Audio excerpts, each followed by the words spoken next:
क्योंकि कांग्रेस पार्टी को जो समझ में आया वो काम किया। हमने भ्रष्टाचार मुक्त राजस्थान को रखा। हाँ। हमने राजस्थान को भ्रष्टाचार मुक्त जीरो टॉलरेंस पे हमने काम किया। जगरूप यादव जी ने जब पूरा क्लियर कर दिया है मैटर को, 403 मामले चल रहे हैं, 403 में से 24 का संरक्षण हुआ है अभियोजन स्वीकृति के लिए। आप बताइए कितना काम पेंडिंग है। और ये बहुत अच्छी बात कर रहे हैं कि 2021 में ब्रैकेट में कांग्रेस कर दो, 2025 में ब्रैकेट में बीजेपी कर दो। अपराध की कोई जांच नहीं होती, कोई पार्टी नहीं होती है, कोई सर नहीं होता है। अगर किसी अधिकारी ने अपराध किया है, चाहे सरकार कांग्रेस की हो, चाहे भारतीय जनता पार्टी को किसी और की हो, उसका स्थान कानून के तहत जेल में होना चाहिए। लेकिन भारतीय जनता पार्टी के प्रवक्ता बार बार हर बात पर पानी पी के कांग्रेस पार्टी को कोसने का काम करते हैं। 2021 में नहीं हुई, 2024 में तो होगी ना, क्या 2025 में हो गई? अरे क्यों नहीं हुई? मैं तो आपसे यही जान रही हूँ।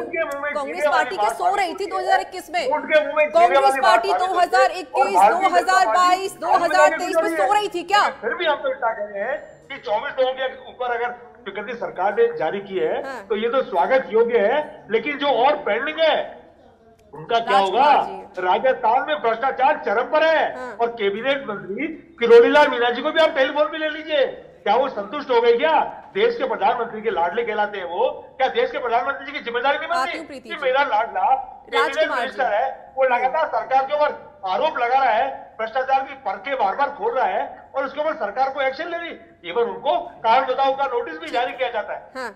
मैं तो सर आपसे ये पूछ रही हूँ कि 2021, 2022, 2023 में कांग्रेस पार्टी क्या कर रही थी? सो रही थी क्या? कोई फिगर नहीं है राजकुमार जी का? आपने अपने कार्यकाल में कितनी प्रोसिक्यूशन सैंक्शन दी, ये चाहिए जवाब में।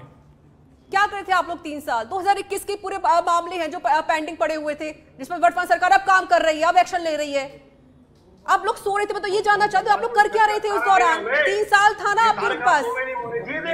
बातें बड़ी इन्होंने विधानसभा चुनाव के दौरान की। फिर आप बीजेपी पर आ गए सर। राजकुमार जी, आपने 18 महीने में भी किया, आप तो 2 साल में भी नहीं कर पाए। वही तो मैं कहना चाह रही हूँ कि 2021 से पेंडेंसी चल रही थी तो 2023 तक आप सो रहे थे क्या?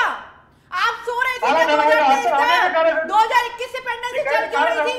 2019 में जेजेएम घोटाला जल जीवन मिशन की मैं बात करती हूँ, 2019 में उनके पास शिकायत आई थी लेकिन कोई कार्रवाई नहीं हुई। फरवरी 2023 में यूपी से शिकायत आई, इन पर कोई कार्रवाई नहीं हुई। राजकुमार जी, यही तो पूछा जा रहा है आपसे कि आप 2 साल से क्या कर रहे थे? 2 साल आप सत्ता में रहे, 2021 में जो पेंडेंसी रही आपके पास, 2023 तक आपने क्यों नहीं सैंक्शन दिया? और इसके सैंक्शन की अब आप ये बात कर रहे हैं कि हमने 18 महीने निकाल दिए। हमने 18 महीने नहीं निकाले, ये तो पेंडेंट है, अभी तो देखते जाइए। जल जीवन मिशन में आपने क्यों स्वीकृति नहीं दी थी? 2019 में आपके पास शिकायत आ गई थी ना। मैं आपको क्या बोल रही हूँ, जल जीवन मिशन केंद्र सरकार की योजना थी, हर घर में नल चलाना था। आपने कितने लोगों की बात पूरी हो जाए। राजकुमार जी बोलिए सर।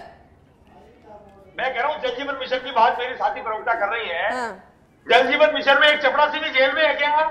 मैं आपसे क्या? अरे मंत्री जेल में भाई, मंत्री जेल में है, आप चपरासी की बात कर रहे हैं? महेश जोशी जी जेल में, आपको पता नहीं है क्या? महेश जोशी जी जेल में, आपको पता नहीं है क्या? और आपके शासनकाल में शिकायत आई थी, आपने क्या कार्रवाई की थी? आप तो मुझे ये बता दीजिए। आपके शासनकाल में शिकायत आई थी, मैं तो नाम भी बता देती हूँ।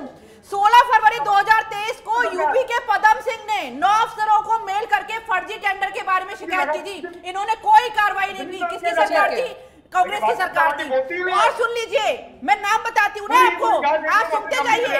16 फरवरी 2023 को यूपी के पदम सिंह ने शिकायत की थी जल जीवन मिशन में, लेकिन आपने कोई